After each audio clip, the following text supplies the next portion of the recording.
Matapat mo nawang lingapit sa baybayan o pamakita namin ang dapat gagampanan. Mga kapatid, magandang umaga po sa inyong lahat. Kahapon, pinagnilayan natin ang kung gaano kamasunurin ang Panginoon sa kalooban ng ating Diyos Ama. Kinakailangan bigyan ng kabuluhan at kahalagahan ang kung ano ang misyon na binigay ng Ama para sa kanyang anak. Tayo na binigyan ng dangal sa pamagitan ng binyag sa pangalan ng ating Panginoong Jesucristo na maging mga anak ng Diyos, tagapagmana ng kaharian sa langit. Kinakailangan nating bigyan din ng pansin at gampanan ng mabuti ang ating pagiging mga anak ng Diyos. Kinakailangan nating tingnan kung paano isinabuhay ng ating Panginoong Jesucristo ang kanyang misyon upang masundan natin ang kanyang yapak dahil alam naman natin na siya ang pinakamagandang halimbawa kung paano maging totoo sa atin ang misyon na ito at ang ating tawag bilang sambayan ng pinili ng Diyos. Walang ibang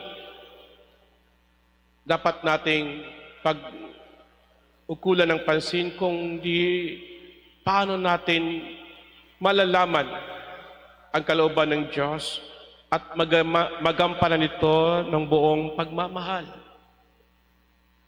Kaya nga po, araw-araw tayo ay hinihikayat ng simbahan upang mapagnilayan ang salita ng Diyos.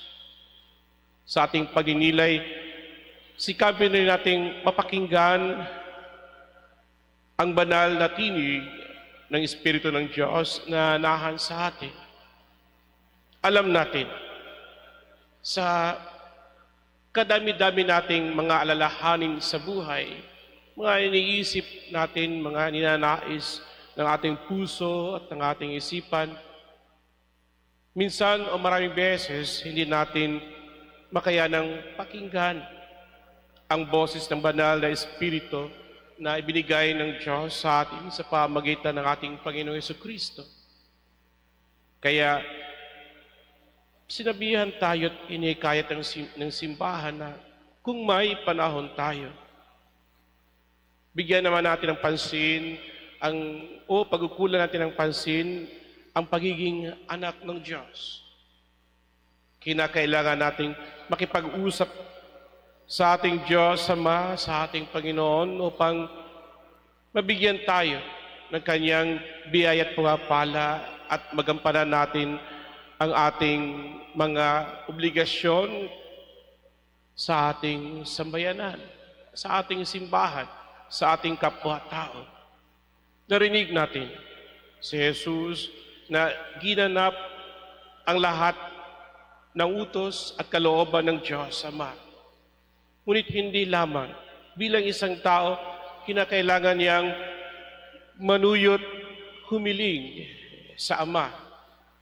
Nabigyan siya ng sapat na lakas sa pamagitan ng pagpapala upang magampanan niya ang kanyang misyon habang siya'y nasa mundo at magkakatutuo ang pangakong pagliligtas ng Diyos Ama, hindi lamang para sa bayan ng Israel, kundi para sa buong sangkatauhan at buong sanlilikha.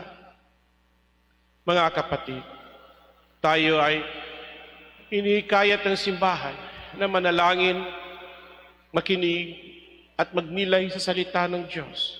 Dahil alam naman natin na ito ang makakatulong sa atin upang sa ating paglalakbay patungo sa kabanalan ng buhay, marating natin ang kaharian doon sa kalangitan. Sinabi sa atin ng simbahan na sa pamagitan ng tulong na mula sa grasya ng ating Panginoong Diyos, maangkin natin ang kabanalan ng buhay at maging totoo tayong mga anak ng Diyos. Sana nga po, sa banal na Espiritu nga nahal sa atin, maging tunay tayong mga anak ng Diyos, disipulong marunong makinig at magnilay ng salita ng ating Panginoong Jesucristong naglahad ng kanyang buhay para sa ating lahat. Nitong unang linggo